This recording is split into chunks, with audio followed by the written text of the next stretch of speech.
good. Hey everybody, welcome to Singing Prairie Farm. My name's John Aruckle, and I'd like to talk about my very favorite topic, which is how to get pigs to eat more and more forage. So I'll take you on a little short tour, and you'll get to see a little bit of what we do here. So, right behind me, we're looking at part of my garden. This is just our vegetable garden, but we use a lot of the same forage crops, or cover crops if you will, in our garden that we raise our pigs on. So, what we have immediately right here in all of this greenery is a combination of fall planted cereal rye and hairy vetch. So you get an idea just how much biomass there is here. There is a lot. This plant is a legume, so it's higher in protein. This plant is a grass, it's rye. And the way that the energy is being held in this plant is it's all held up in the growing point. So if animals were to graze this and take off all that top, they would really get a lot of energy and protein. And then, just briefly, what the rest of the stuff you're seeing is there's cabbage, turnips, beets, spinach, and broccoli.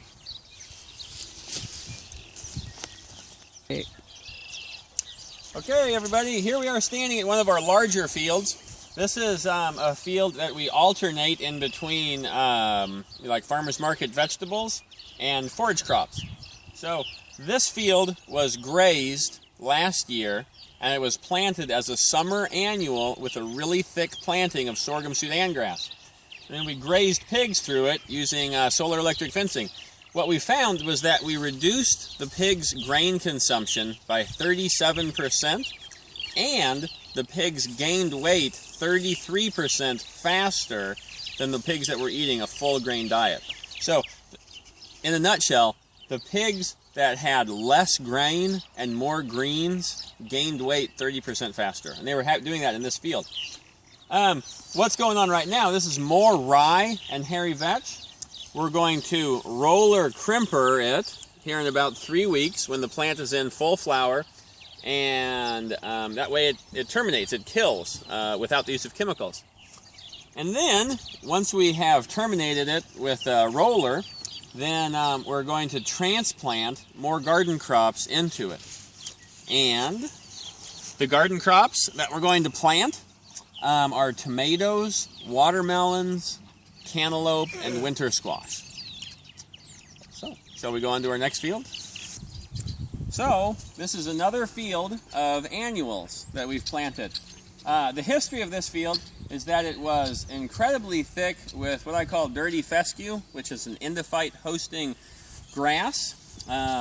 It was really thick with that, and we grazed Thanksgiving turkeys. 300 non-GMO pasture-raised Thanksgiving turkeys roamed through here, and their job was to set back the fescue, to really eat it down to the ground, and to fertilize the ground.